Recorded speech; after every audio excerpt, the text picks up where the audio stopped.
Dr. John Shapley, and Ross Carey.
Hello? Can you hear me? Hello? Can everyone hear me? Hello, I'm Katia Tiutiunik, and it's wonderful to be here. I can't actually see you, but I assume you can see me. And this is my fabulous colleague Akiko. And the piece you just heard is about Joan of Arc. It's called Gian, and I wonder if everyone knows who Joan of Arc was. She was she's actually a very famous Catholic saint, and she fought in the 100-Year War. And she ended up being betrayed and sold to the English, and she was burnt at the stake. And she went through a sort of spiritual illumination before she died. She was only 19 when she died, probably as old as many of you are. And this piece was actually written as, it was inspired by the state she sort of went through and the spiritual renewal she went through just before she died. And she was looking at her life and some of the mistakes she made and how she felt victimized at certain circumstances. And she was a martyr, but it's a song about renewal and about hope for women in the future. And again, I feel it ends on a very positive note, even though her life ended quite tragically. And I think the text was written by a friend of mine in Australia, and it was written for the rock opera, which was called Jeanne d'Arc, which is French for Joan of Arc. And I was commissioned by this friend of mine, and part of the commission fee was a trip to Singapore, so without this piece I would never have gotten to Singapore in the first place. So it's very, and this piece was actually premiered in Singapore by Akiko during the Asian Composers League festival back in 2013. But for this commission, it's the last part of the rock opera, and so I just set that to music. Now, I think Akiko has a few words to say about this piece. Hi, everyone. I want to talk a little bit about what you expect when you work with a composer. The first time I sung this piece, when I premiered it, it was with a different violist. Some of you probably know him, Kylan. He teaches here as well. So when we did it together, it had a very different feel. And this time, doing it with the composer herself and also being two women, it brings a very different energy. And there's a really fine line between how much of yourself you bring to the piece and how much respect you give to the person who wrote it. And I think that's a really fine line. And you still have to play all of the notes that she has written for you, but then you have to decide what to do between those notes. And depending on who you work with and how much input she's willing for me to give, there's always that push and pull. So this time it was a lot stronger than the last time when I actually played it with Kylan. But it's always an interesting journey to put our mind together and decide what we want. Joan of Arc, of course, dressed as a man and fought as a man, and had to disguise herself because a woman couldn't fight in those days. So there are a lot of things that are so resonant, I think, to today society. So it's been a pleasure. Thank you. One more thing I was going to add, that even though I compose the piece, when I'm actually playing it, I approach it as if it's a piece composed by someone else. And sometimes I've got to correct myself, saying I wish the composer didn't write such difficult music, but then I remember that I actually wrote it. So, or sometimes I think, well, I really should respect the composer's dynamics a bit more, but then I realize, oh, I was the composer. So when you actually write a piece, I think a lot of you probably, I don't know how many of you want to become composers, but a piece actually takes on a life of its own, and it becomes, a living being on its own in many ways. And so that's the experience I get being a composer who actually plays their own work sometimes. Okay, but I'm very grateful to Akiko. I think she's, it was fabulous to work with and very sensitive, and we're very lucky to have her here.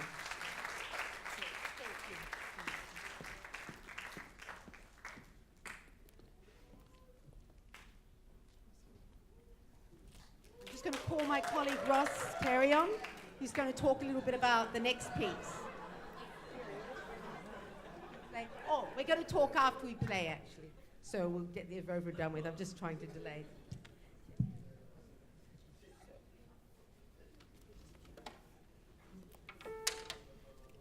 Sorry, just shoulders.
I'll just let Ross, my colleague, talk about this piece, because really it's got an interesting history. Oh, no, I'll say something first in that this piece was a result of a collaboration. The piano part's actually by Ross, the viola part is by myself. Now, as a composer, I'd never even envisioned it possible to write a collaborative piece with anyone, because our composers are usually quite solitary, individualistic people. But I'd written a series of viola solos, and there was one piece, I think, which was a violin version of a viola solo, and even though it worked very well for the viola, with the violin, it just, the violin has a completely different history and tradition of performance, and so it just needed something else. And so I approached Ross and said, well, this really needs a piano part, and he wrote a beautiful piano part, and then I thought, well, I've got some viola solos, even though they work really well as viola solos, maybe it would be interesting to add a piano part. And so this piece, The Siege, came as a result of a piece called Al-Hissar, which is Arabic for the siege, and was written as a tribute to the people of Iraq. It was written in the early 2000s for an actual delegation that went to Iraq when the sanctions were still in place there, the US-led United Nations sanctions, which caused a lot of suffering to the ordinary people. And so this was written as a tribute to the suffering of the people in Iraq, and also to the fact that the loss of history during the Gulf War, the first Gulf War. A lot of the historical sites were deliberately bombed in order to destroy the morale of the Iraqi people. And so a lot of history was lost. And also, because there was very little money during the sanctions time, a lot of looting took place.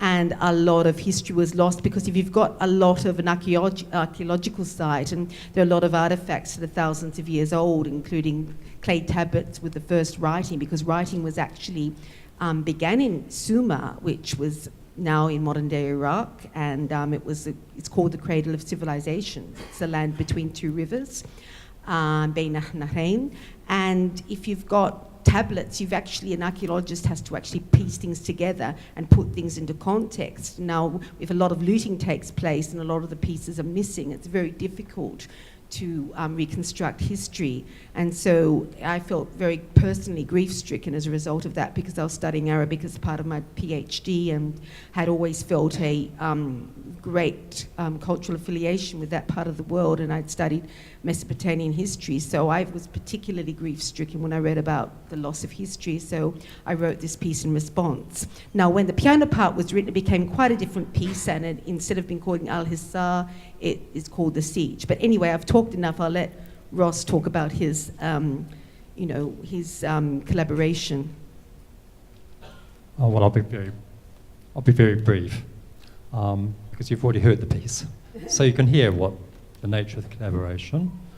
Just to say that the viola part is as Katia wrote it, although I did add something at the end, a little coda with the pizzicato you heard in the harmonics. Otherwise, the piano part follows the modal kind of language, but actually also there's an interesting thing I did with the chords there, just kind of, there's something called chromatic completion, where I've added all the rest of the 12 chromatic tones, which gives a distancing effect, I believe, for the piano, and then the viola is brought up, the original viola line. So I'm hoping that that succeeded somewhat in terms of a very interesting process of collaborative composition. Thank you. Oh, by the way, I should add that this piece is part of a book. Ross has got it in his hand. Hold it up. Called Creative Journeys. We published it together when we were both working as senior lecturers at University Technology Mara. Some of you might remember another lecture I gave with Dr. John Sharpley. Now, the book is actually in your library if you want to have a look at it. It's one of 4 books I donated to La Salle, and it's got a collection. It's got a collection of the pieces I wrote with Ross and some analytical notes about them. So if anyone is interested in studying them or playing them, it's in your library. I've checked the catalogue, so it's definitely there. And also they are available for purchase as well.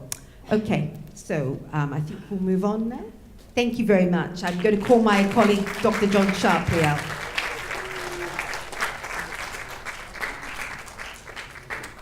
Hello. Wow, you're a friendly group. It's a real pleasure to share the stage with some very dear friends and colleagues.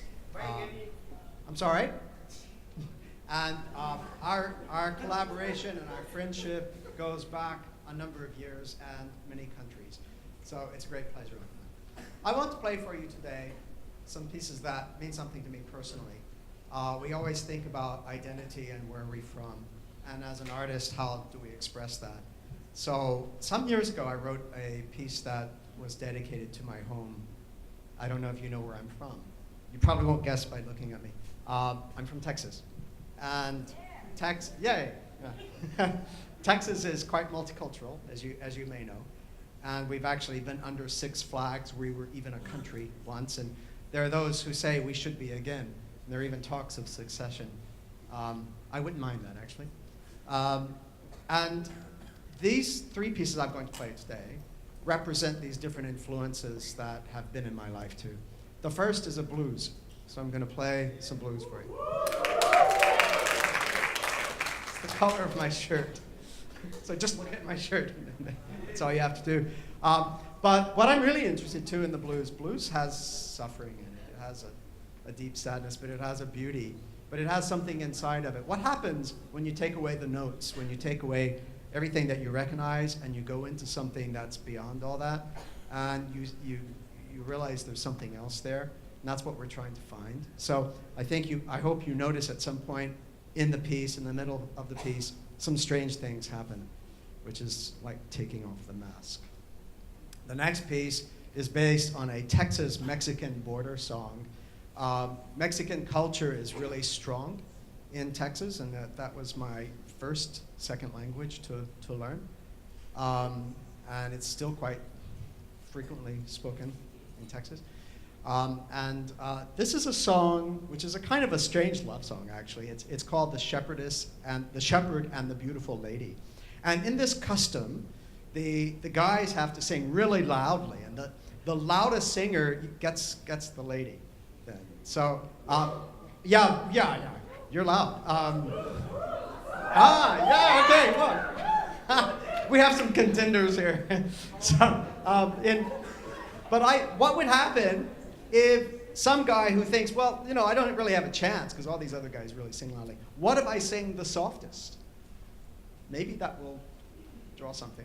So this actually explores the possibility of singing the softest. And then there's a surprise at the ending, and I'll let you guess if he gets the gal or not. And the last piece is based on something that's really dear to me, and that's Native American culture. This is a round dance. It's a healing song. And it was the song itself is taken from an Eagle chief, Letakosa Lesa, who is of the Pawnee tribe. And this was taken in the 1890s or so, this particular song. And it's about healing, it's about unity, it's about fraternity, it's about becoming one with the universe. Thank you.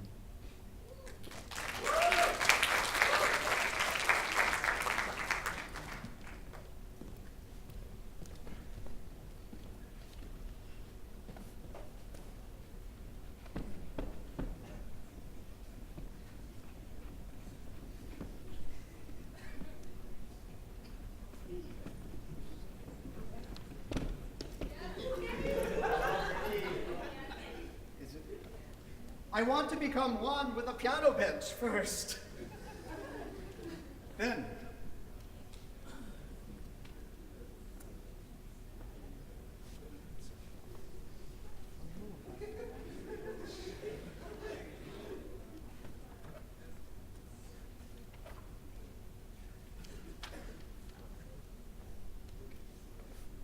Okay, that's good. Thank you.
Hello, everyone. I'm going to, that was a lovely piano solo by Dr. John Sharpley. Very varied moods, and I'm going to present something of my own now, which is entirely my own composition, not a collaborative effort. Well, entirely my own composition. There are actually 8 of these very short pieces. They're a variation on a certain well-known tune, which you're all going to recognize. So I might just leave it at that. I approached the tune in different ways.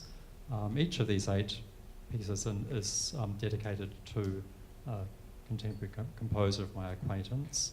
So some of them use what's called a quotation signature, which is putting into musical tones the name of a person. A well-known example is Bach's use of B-A-C-H, and Shostakovich did that too. So some of these use the quotation signature to generate some musical material which is combined with the well-known theme. So I hope you enjoy these.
issue with this, can you get them to contact me, please? Thank you. Thank you very much.